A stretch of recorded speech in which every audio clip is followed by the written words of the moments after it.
ny lafiny ara-toe-karena ny jony nentim-paharazana dia fitaovana iray ampandrosoana ny mponina indrindra fa ireo izay any amin'ny morontsiraka amin'ny alalan'ny hetsika mifandraika amin'izany, ohatra ny famoronana asa izay miteraka ny fitombon'ny fahefa-mividy sy ny amin'ny fari-piainan'ny mpanjono, nefa koa ny olona izay manao hetsika hafa toy ny fizarana sy ny fanodonana ny vokatra. Raha ho an'ny faritra Atsinanana manokana izay misy ny fikambanana Tazara ao amin'ny Club Nautique ny Toamasina izay niforona ny taona 2017 dia efa nanolotra fanomezana toy ny efitrano fampangatsiahana sy toerana fanamboarana ranomandry mba ho an'ny fampandrosoana ny jony nentim-paharazana ny gouvernemanta japoney tamin'ny alalan'ny OFCF, kanefa dia rava sy simba izany noho ny fandalovan'ny rivo-doza ava tany amin'ny faritra iny. Ho fanarenana sy entina pirogropona izany sehatra izany indray dia nanantanteraka fifanaova-tsy ny mpiara-miasa ny ministeran'ny fambolena sy ny fiompiana aronjono sy ny gouvernemanta japoney tamin'ny alalan'ny OFCF ny 2 septambra 2020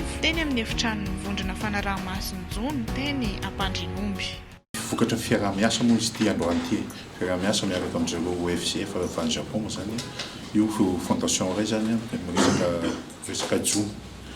Ka efa nisy moa zany fiaraha-miasa hatrany nanomboka tamin'ny 2020 moa fiaraha-miasa tamin'izareo io. Efa nazahoana fitaovana tamin'ny 93 efa nisy koa sambo moa efa nomendry zareo. Dia zao moa nitoy tamin'ny resaka pièce artisanale ilay izy dia ny association Tazara moa zany nahazo nomendry zareo an'ilay fitaovana maromaro. Dia taty amin'ny 93 tratra cyclone moa zany io association Tazara io dia tonga ndray zareo zao nanao ny réhabilitation an'ilay izy ka zay zany vokatry ny fiaraha-miasa zay moa zany natonga n'ity fotoana androany ity fanaovana signature zany io réhabilitation an'io association Tazara io.